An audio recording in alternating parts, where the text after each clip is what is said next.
kesiapsiagaan. Saya berserta di daerah. Jadi terlebih dahulu saya mengucapkan terima kasih kepada pihak Rustia yang sudah menjemput saya hadir di hadapan tuan-tuan, dan saya dipahamkan tuan-tuan datang satu Selangor. Saya ingat daerah saja. Okey, saya next. Saya Samsul Ma'arif bin Haji Sabani, Ketua Bomba Daerah Sabak Benam dan Kuala Selangor. Ya, saya orang Sabak. Di sini pun saya tengok ada orang kampung saya, paling baru. Ya. Tetapi saya dulu ataupun tinggal di Kuala Lumpur Baru. Tinggal Kuala Lumpur Baru. Pejabat saya di Sekincang. Hari-hari ulang-alik 100 km. Kan bilang 200 km. Kalau tak melencong ke Sabak, 200 km lebih. Pagi tadi saya daripada rumah terus ke Sungai Besar bagi taklimat di pejabat Sungai Besar, pejabat daerah. Sebab besok hari Isnin kita ada simulasi bencana peringkat Sabak Benam. Senario dia banjir di Padi 3, Padi 2 sampai ke Padi 1 dan Padu Permai belakang pasar Sungai Besar. Okey, next. Itu biodata saya lah, tuan-tuan.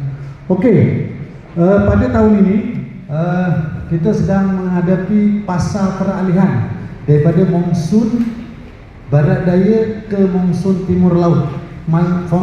Fasa peralihan ini bermula daripada 24 September hingga awal November. Ini baru Oktober, awal November. Ini adalah fasa peralihan. Selepas November akan dipanggil monsun timur laut. Next. So ni ayat dia. Semasa peralihan monsun ni, dia ada beberapa keadaan yang tak boleh dibaca. Maksudnya hujan tak menentu. Siang panas, tengah hari panas, tiba-tiba malam hujan. Malam tadi, maghrib semalam hujan, sampai subuh tadi hujan. Saya datang melalui Berang dah tenggelam. Kampung Sungai Selisik, kampung sekolah tenggelam. Mangsa belum dipindahkan ke Dewan Orang Ramai. Itu je yang saya nampak. Tapi dah banjir. Kampung mertua saya ataupun isteri saya di Hulu Langat. Malam tadi dah banjir dah. Pagi tadi on the way jalan, saya dapat mesej daripada adik, rumah tenggelam, siapa nak cuci? Saya cakap, saya nak bagi ceramah di Sabak Benam, tak boleh cuci rumah. Tenggelam Siren di Dusun Tua Batu 16 telah berbunyi malam tadi. Air daripada Sungai Lui, sebab kampung saya itu kampung Jawa, Hulu Langat Batu 18. Tenggelam dah. Memang satu kampung Jawa itu tenggelam lah. So, Sungai Langat air dia tinggi sebab kawasan Pangsun hujan, kawasan Sungai Lui hujan. Jadi air Sungai Langat tu lebih tinggi, air Sungai Lui tak boleh nak tolak.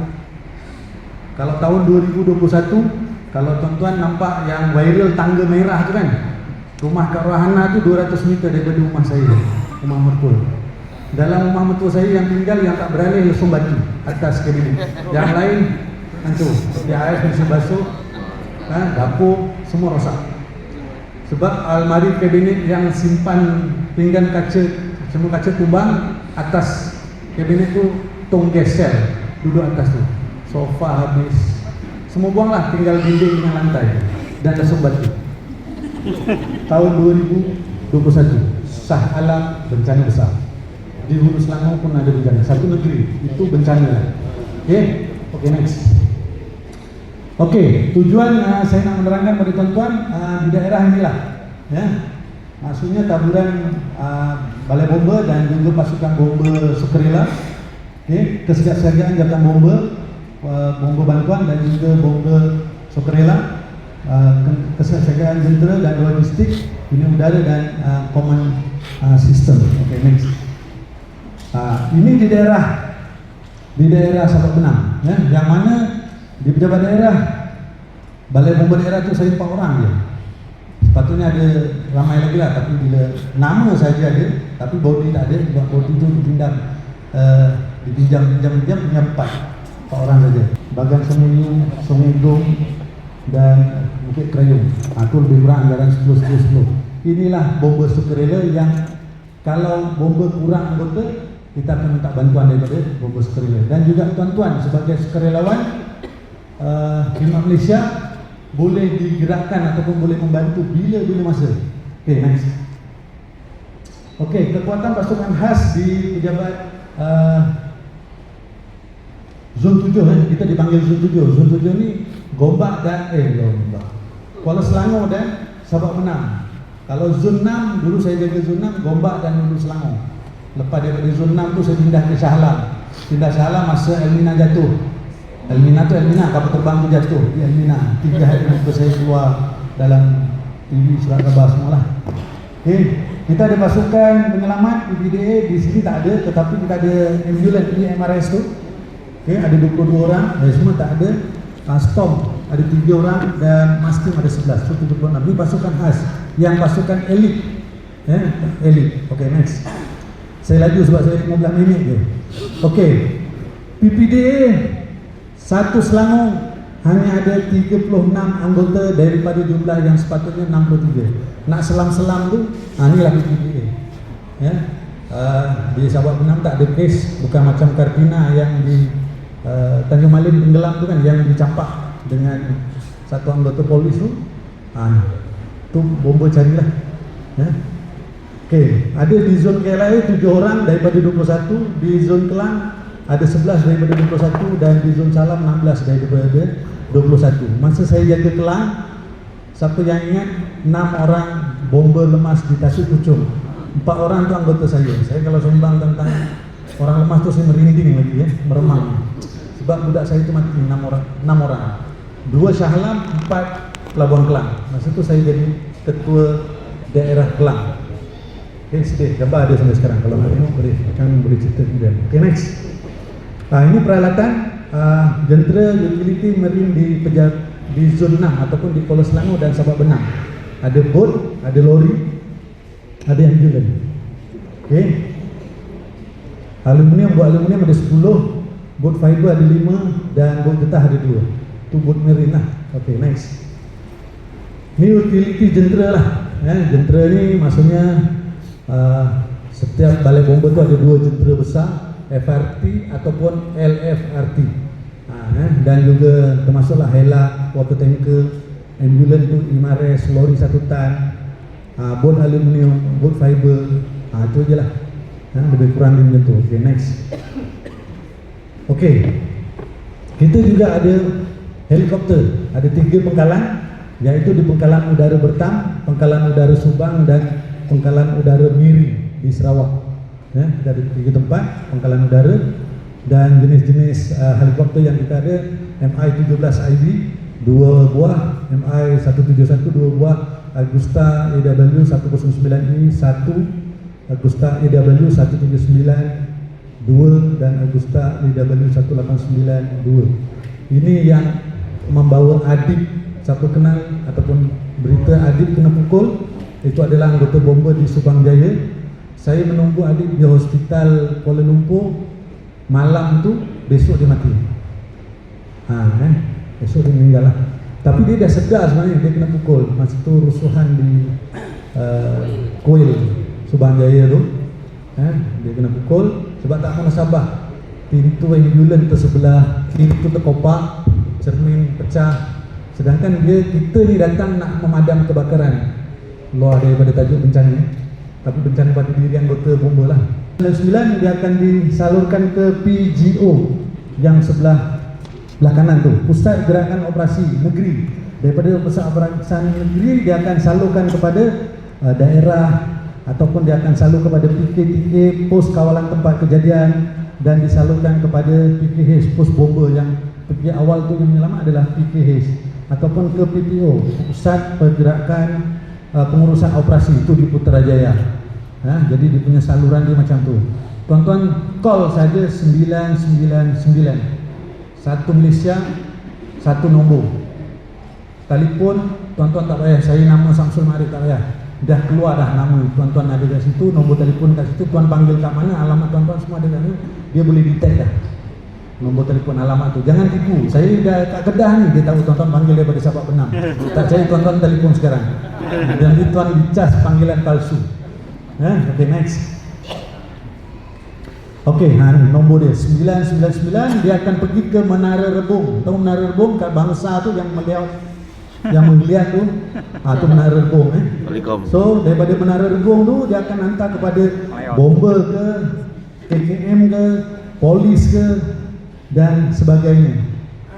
Dia ada 5 agensi: bomber, polis, KKM, APM ataupun dulu Jepam, dan APMM Maritim di laut.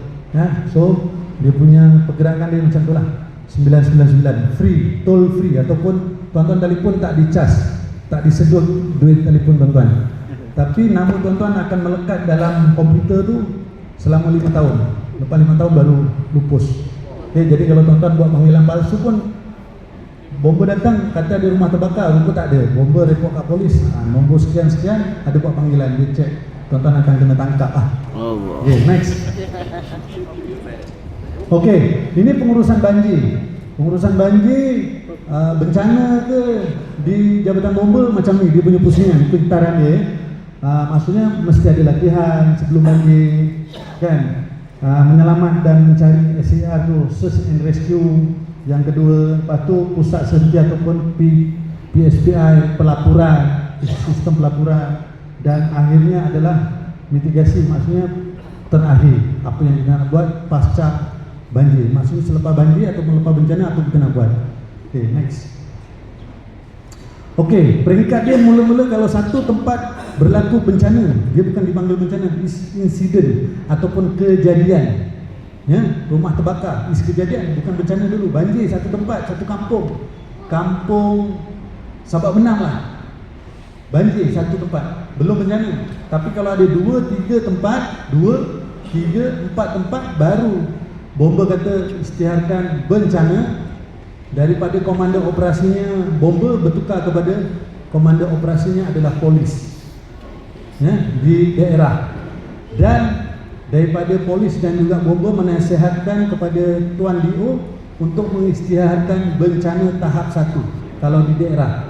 Kalau ada 2 daerah, 3 daerah, 4 daerah, pegawai-pegawai daerah ni akan memberitahu Datuk SUK. Bukan yang menteri besar, nama lah menteri besar, tapi yang bertugas is Datuk SUK.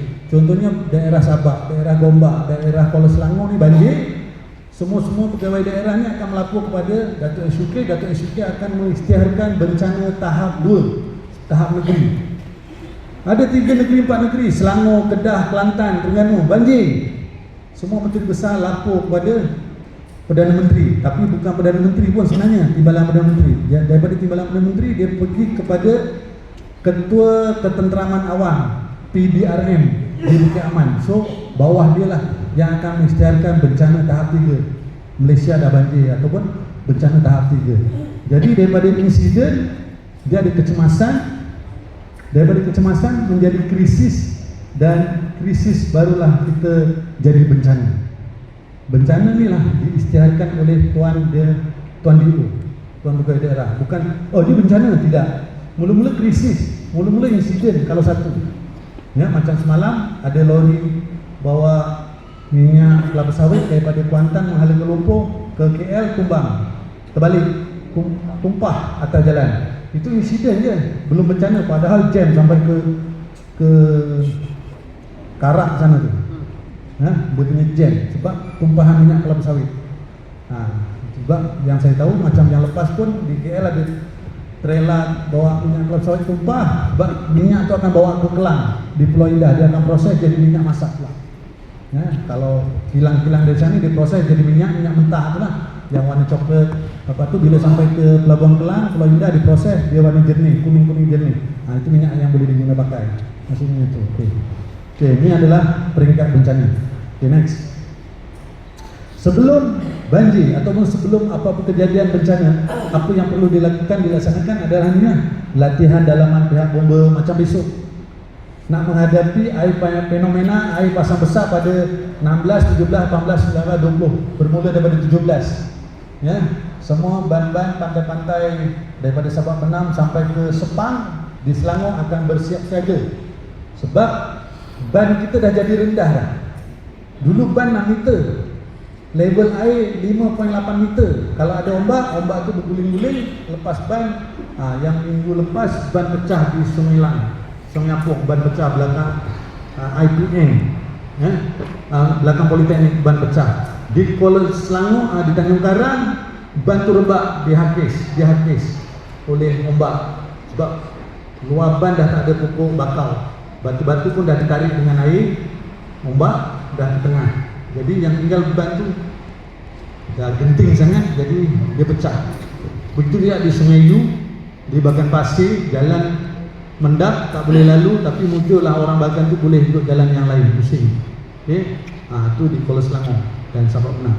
Maksudnya sebelum menghadapi sesuatu bencana ataupun banjir, kita ada membuat latihan dan membaca risiko hujan. Dapatkan daripada Jabatan Meteorologi berapakah hujan tiap-tiap hari, tiap-tiap minggu dan sebulan berapa. Itu yang menyebabkan banjir. Macam semalam hujan je daripada petang sampai ke malam, sampai ke pagi. Tu tengok Hulu Selangor air dah naik.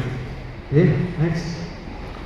Suatu banjir ataupun suatu bencana, so kita ada strategi macam mana nak menyelamatkan mangsa kalau yang ditimpa banjir, musibah banjir tadi ya. Jadi taktikal kita gunakan macam-macam taktikal daripada pihak bomber dengan kekuatan jumlah anggota. Di sinilah tuan-tuan mungkin nak memberi sumbangan bantuan. Macam kalau dulu sebelum ni kat Shah Alam yang abang apa tu yang pakai kayak daripada Melaka datang naik kancil bawa satu kayak. Dia kayu kayak, tapi macam mana dia nak menyelamatkan orang? Kayak tu boleh duduk seorang, dia nak selamatkan orang mana? Kan, abang kayak tu, so tak boleh. Kecuali tuan-tuan bawa bot. Itu sebab masa di Shah Alam banjir tahun 2021, bot-bot nelayan daripada Kelang, ikut Sungai Kelang tu kan, sampai ke Shah Alam. Bila banjir dah, bot duduk atas darat. Banjir dah surut, bot duduk atas Kesas Highway. Masa datang sedap, air pasang, air tinggi kan, lalu sungai. Bila dah surut, tertinggal bot. Dah jadi macam kapal Nabi Nuh dah duduk atas dia. Itu bahaya dia lah. Okay, next. Dan selepas banjir ataupun selepas bencana. Jom, ini juga tuan-tuan mungkin boleh bagi bantuan. Inilah yang paling kritikal, paling diperlukan. Sebab bomber bukan tak boleh memberi bantuan. Tapi kalau bagi bantuan rumah individu, nanti rumah-rumah orang lain semua nak minta bomba pancut, bomba bersihkan. Bomba cuma bagi pembersihan ataupun pembersihan bersama dengan penduduk masjid, sekolah, balai raya. Maksudnya tokong kuil tu semua boleh lah. Yang tempat ibadat ataupun tempat umum. Kalau rumah orang perseorangan, nanti saya tolong haji ni. Yang belakang pun minta, rumah haji tu kenapa bomba datang? Saya tolong yang ni pula yang rumah si abang tu kenapa boleh? Dah, bomba tak ada kerja lain, semua nak pancut air je nanti. Jadi kita boleh cuci rumah-rumah ibadat, sekolah, yang tempat awam. Jadi orang tak boleh dawi-dawi. Kita tempat awam bomba boleh tolong, tapi kita sama dengan orang kampung juga lah, penduduk kampung. Tapi kalau rumah orang perseorangan tak boleh. Sebab bukan tak boleh macam mana, bukan tak kesian, kita kesian. Tapi nanti orang lain pula minta tolong. Lepas satu-satu. So 24 jam nanti bomba cuci rumah orang. Dia macam tu lah, bukan tak boleh, boleh. Dan inilah pasca selepas banjir. Maksudnya hikmat tuan-tuan ini diperlukan. Macam 2021 Taman Seri Nandil banjir sampai ke bumbung, orang duduk atas bumbung surau. Rumah meter elektrik pun tenggelam sampai ke siling, termasuk rumah saya sampai ke siling, dan kipas tu pun patah disebabkan pasir melendut. Jadi itulah perlukan bantuan khidmat sosial untuk menolong orang-orang kampung yang selepas ditimpa banjir ataupun satu-satu musibah. Dan bila diisytiharkan bencana, maksudnya makan minum akan ditanggung oleh pejabat daerah. Ada makan minum. Tetapi sahabat-sahabat tuan-tuan ni alhamdulillah memberi bantuan. Masa di Hulu Langat datang dengan baju coklat tu datang. Sahabat apa namanya? Amal. Badan Amal. Amal. Datang naik helak, datang naik motor. Lepas tu budak-budak Grab paling bagus. Sebab daripada makanan bantuan semua diletak masjid Kampung Jawa, dia menghantar pakai motor sebab kenderaan tak boleh lalu. Pergi ke kampung orang asli Batu 24, 25, Sungai Lui, kampung Sungai Lui yang tenggelam tu dihantar. Tika, Toto semua pun naik motor. Itu abang-abang Grab masa tu. Ada 20-30 biji. Itu je lah kenderaan yang boleh lalu. Kereta tak boleh lalu kan. Sebab jalan Hulu Langat tu pun dah roboh. Di Batu 16 tu, Dusun Tua. So memang genting lah, tak boleh nak lalu. Jadi motor saja yang boleh lalu pada waktu itu. Okey. Maksudnya selepas banjir kita akan buat demobilisasi ni, maksudnya kita hantar balik mangsa yang telah ditempatkan di PPS Pusat Pembinaan Tentera akan dihantar balik ke rumah masing-masing. Kita akan buat postmortem dan menyediakan laporan lengkap. NBOS ni zaman dulu lah masa Datuk Najib ya, National Blue Strategy, Blue Ocean Strategy, maksudnya memberi bantuan khidmat masyarakat selepas bencana. Okay, next.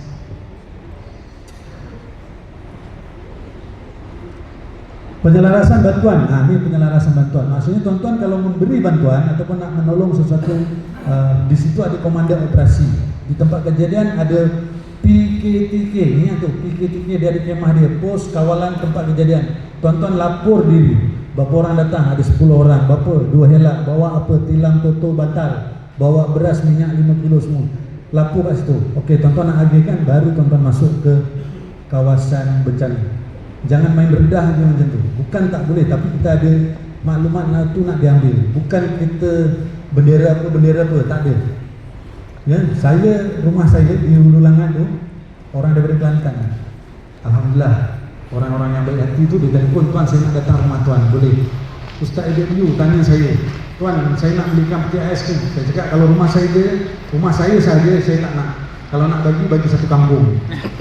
Itu terus telefon dengan saya. Ada Datuk PPIM tu apa, Datuk Nazim John. Yes, Datuk Nazim. Sebab saya pun rapat dengan dia. Tuan perlukan bantuan apa? Datuk, kalau Datuk nak bagi saya saja tak payahlah, nanti orang bercakap. Datuk nak bagi satu kampung, saya cakap itu, dia bagi, letakkan masjid. Ya? Dan sudahnya rumah saya yang tak dapat bantuan.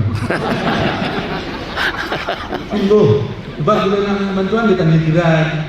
Saya jiran semua dah rosak tau, sampai ke siling tenggelam, mana nak cari? Nak report pejabat daerah lah dulu kan. Tapi alhamdulillah orang-orang belakang Kelantan, Kedah yang kenal saya, dia datang hantar bantuan.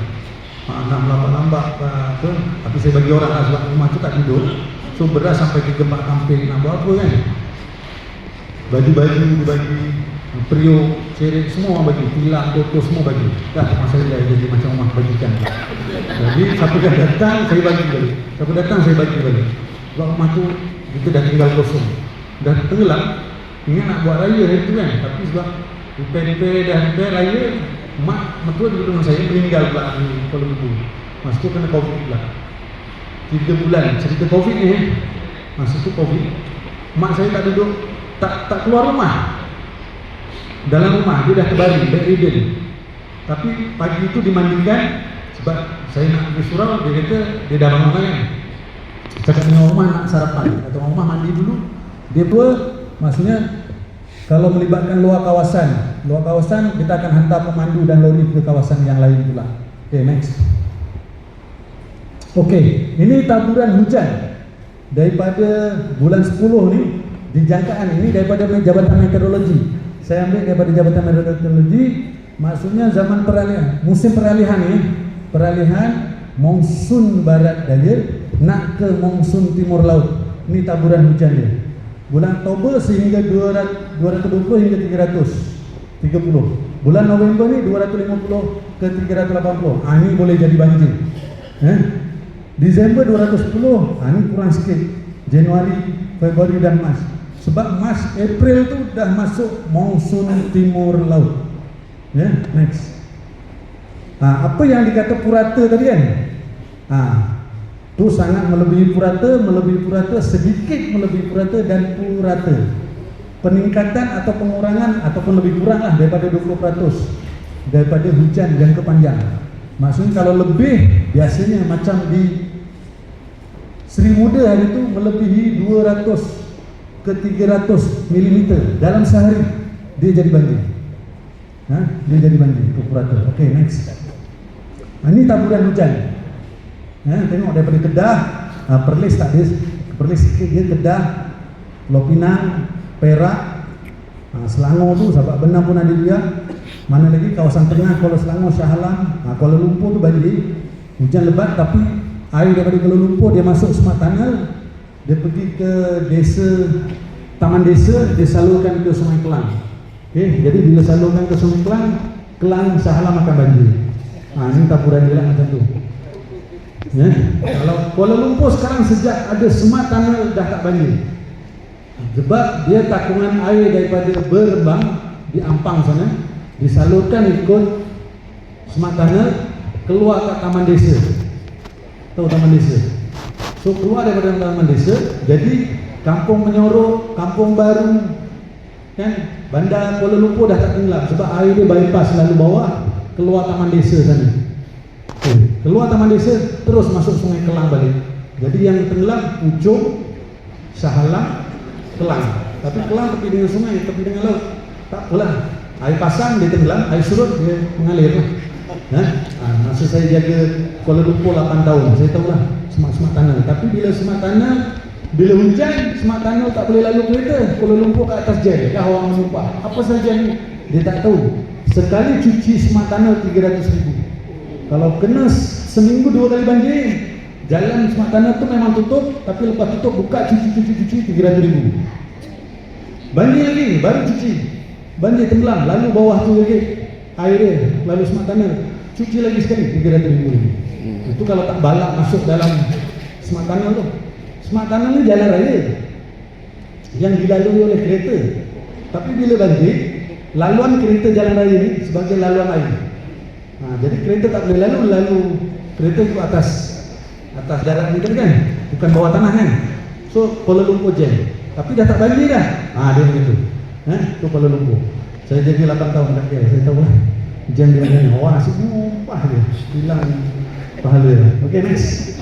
Ni Sabah Sarawak, tak payah cerita lah, ni Sabah Sarawak yang hijau-hijau tu. Okay, ni monsun barat daya sekarang. So daripada bulan 5 sampai bulan 9 yang baru lalu semalam, yang lepas lah, bulan lepas, itu adalah monsun barat daya. Daripada September nak sampai ke tahun depan, itu namanya monsun timur laut. Okay? Ni corak cuaca tidak menentu. Nomor 1, taburan hujan dia agak rendah tapi tak menentu. Nomor 2, bilangan hari tanpa hujan lebih banyak berbanding bilangan hari yang hujan. 3, fenomena badai, kadang angin ribut. Contoh kat Tanjung Karang semalam saya lalu, kenapa pokok pisang, pokok tebu semua patah-patah, ni ada gajah. Itu tak, sebenarnya situ kawasan laluan angin. Sebab tengah nak buat WCT kan, daripada hijau nak sambung sampai ke Tanjung Karang. So laluan tu dah lapang, kebun kelapa dah tolak-tolak, angin kuat. Dan 4 jangka hayat beberapa jam bila hujan. Okay, next. Monsun timur laut. Daripada November ni sampai Mac tahun depan, ni akan berlaku. Angin lazimnya daripada arah timur laut, daripada sebelah pantai timur ke sini, kemari. Tapi kita kurang lah sebab ada banjaran Titiwangsa, so kurang lah sikit. Tapi kalau kita daripada sini barat daya, daripada laut Cina Selatan ni, Selat Melaka, kita lah yang akan kena tempias hujan lebih banyak berbanding monsun timur laut.